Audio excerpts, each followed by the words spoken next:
SM Store, amanah dalam muamalah. Kemarin kita sempat dengar ada hadis tentang Abu Lahab yang dulu di mana Rasulullah Shallallahu Alaihi Wasallam waktu lahir, Abu Lahab tuh dia membebaskan salah satu budaknya. Terus karena dia saking happy-nya karena Rasulullah lahir. Terus pas Abu Lahab meninggal, katanya karena kebaikannya Abu Lahab membebaskan budak, jadi Allah kayak kasih rahmah untuk Abu Lahab. Pada setiap hari Senin dia dikasih setetes air atau air di neraka nanti karena kebaikannya Abu Lahab membebaskan budak karena Rasulullah lahir di saat waktu itu. Itu hadisnya maudhu atau memang betul? Ustadz mau tanya. Jazakillah khair. Masya Allah. Barakallahu fiik. Iya. Ya, ini sering dijadikan dalil oleh sebagian orang ya. Bahwasanya kita perlu bergembira dengan kelahiran Nabi SAW. Lalu mereka merayakan maulid Nabi SAW ya. Kalau bicara kita harus gembira, kita semua wajib gembira dengan kelahiran Rasulullah SAW. Hanya saja yang berkaitan dengan perayaan maulid itu yang kita tahu bahwasanya para sahabat tidak melakukannya. Nabi pun alaihi salatu wassalam juga tidak memerintahkannya.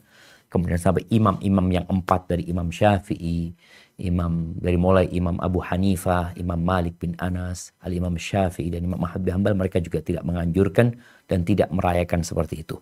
Adapun berkaitan dengan yang disebutkan tadi, ini Anda bacakan ya. Yang pertama kita tahu bahwasanya amalan orang kafir ya, itu dikasih pahala sama Allah SWT. Amal baik orang kafir. Tapi di mana? Di dunia.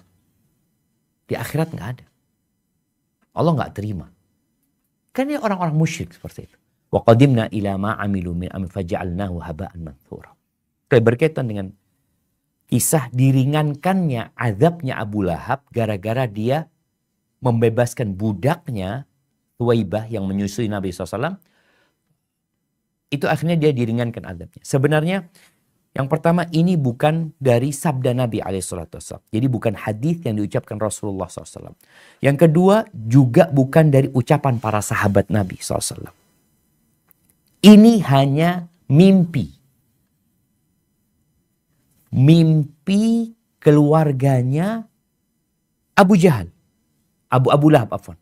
Anda bacakan ya. Hadisnya diriwayatkan, bukan hadisnya. Riwayat ini diriwayatkan oleh Al-Imam Bukhari. Dari ucapan Urwah bin Zubair. Urwah bin Zubair ini tabi'in. Bukan sahabat. Dia tabi'in.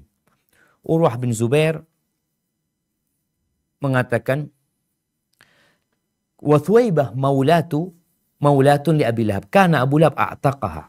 Disebutkan Abu Lahab membebaskannya. Fa'arda'at an-Nabi SAW. Lalu dia menyusui Nabi SAW. Lamma mata Abu Lahab. Ketika Abu Lahab mati. Uriyahu ba'du ahlihi bisyarri hibah. Satu dari keluarganya itu mimpi. Melihat Abu Lahab ini dalam kondisi yang sangat-sangat buruk. Qala lahu madza laqita. Ini mimpi, ini cerita mimpi salah satu keluarganya. Ditanya, apa yang kau dapatkan? Abu Lahab menjawab, lam alqa ba'dakum ghaira anni. Kalau engkau tanya kebaikan yang aku dapatkan, aku tidak mendapatkan kebaikan sedikit pun setelah berpisah sama kalian. Ghaira anni suqitu fi hadhihi.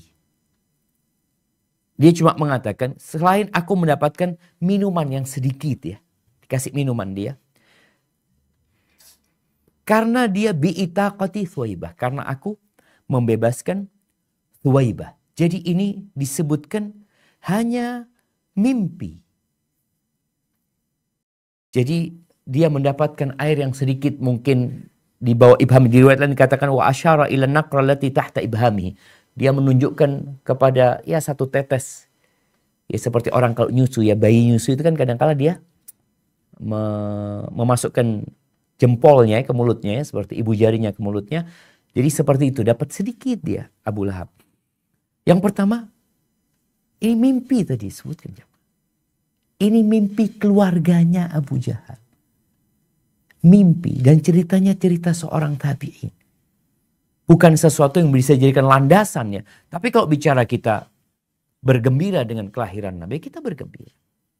Dan harus bergembira. Tapi dengan cara apa? Ya dengan cara kita memperbanyak sholawat buat Nabi SAW. Berdakwah, menyampaikan agamanya, mengajak orang kepada sunnah. Jadi ceritanya tadi itu diriwayatkan oleh Imam Bukhari.